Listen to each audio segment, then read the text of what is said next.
You ask Tiger to solve. This deals with linear equations with one unknown.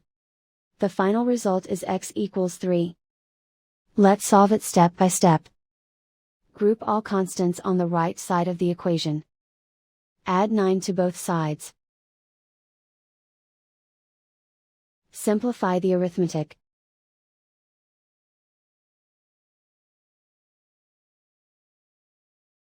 Isolate the x. Divide both sides by 3. Simplify the fraction. Find the greatest common factor of the numerator and denominator. Factor out and cancel the greatest common factor. And so the final result is x equals 3.